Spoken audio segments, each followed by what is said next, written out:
Welcome back. And lawmakers on Capitol Hill, they were burning the midnight oil, making amendments to President Trump's rescissions package.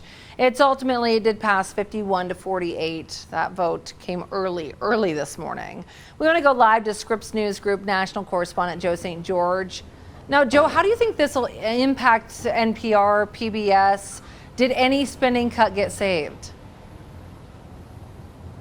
Well, good morning. You know, this appears to be the president of the United States on the verge of another major victory out of Congress, another overnight session of the United States Senate with a vote going his way.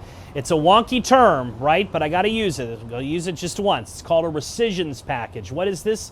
It's essentially a request that any president can make of Congress to pull back previously allocated funds. Now, traditionally, Congress hasn't had much of an appetite for this, but President Trump has been lobbying Republicans to cut spending in certain areas, part of formalizing, codifying the Department of Government Efficiency's efforts.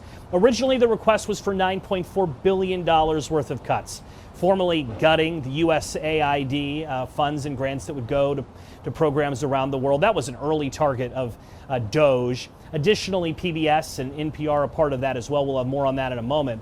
Initially, though, PEPFAR was included in this, and that program was saved by the U.S. Senate. One person who's happy about that this morning is former President George W. Bush. PEPFAR is a big part of his legacy. The Presidential Emergency Response for AIDS Relief is what PEPFAR stands for.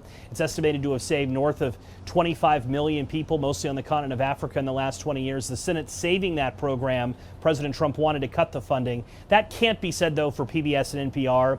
They're part of the Corporation for Public Broadcasting. They are suffering a north of $1 billion cut as a direct result of this rescissions package. We've been speaking with leaders with NPR and PBS. They say this will impact staffing, programs. They fear some rural broadcasters will outright close as a direct result of all of this. So the impacts will be significant when it comes to public broadcasting. It may be a few months, though, before we understand the true impact here.